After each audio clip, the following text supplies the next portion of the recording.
Generations for the Nintendo 3DS is honestly one of the worst Sonic games I've ever played. Unlike the versions for consoles and PC, which were a love letter to Sonic games with countless fun levels and callbacks to the series' past, the 3DS version is a cash grab by the people at DIMPS.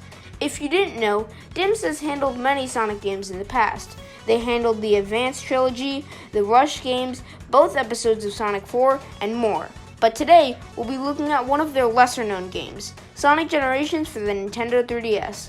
Yes, Sonic Generations actually got a 3DS port. So does it live up to the console version, or does it fall flat on its face? Let's find out.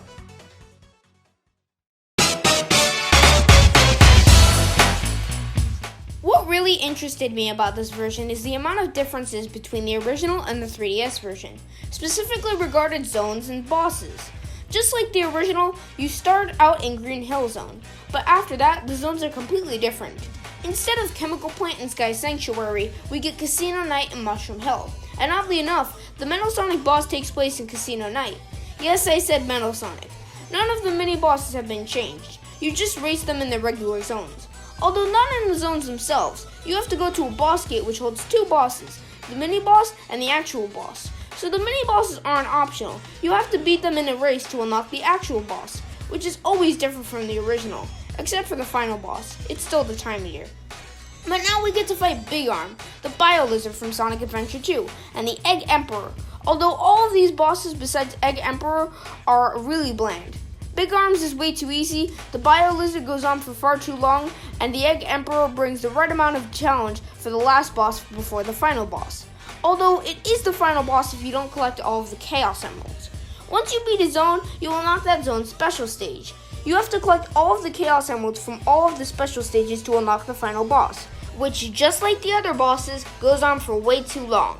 This theme also carries over to the zones, which a lot of the time are unfairly difficult. The game doesn't have a difficulty curve. After the first 3 zones, it gets harder, and then after Emerald Coast and Radical Highway, it gets unfairly difficult.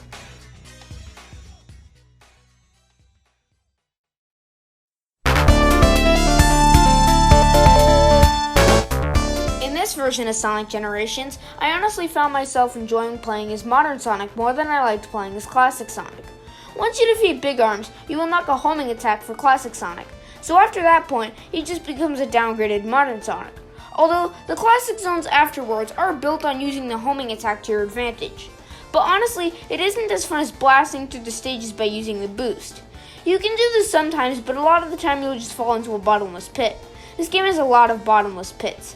Despite how much I searched, I couldn't find any maps for this game, but it really shows how obscure this game is. The bottomless pits are the most prevalent in Radical Highway, where simply missing a platform can lead to you dying. Getting a game over is so frustrating in this game because it's the game's fault the majority of the time. It's really bad at communicating to the player what they're supposed to do. Another big problem with this game is that it's almost entirely 2D. Certain parts of the bosses evoke 3D, but parts of the final boss and the special stages are the only real 3D areas in this game.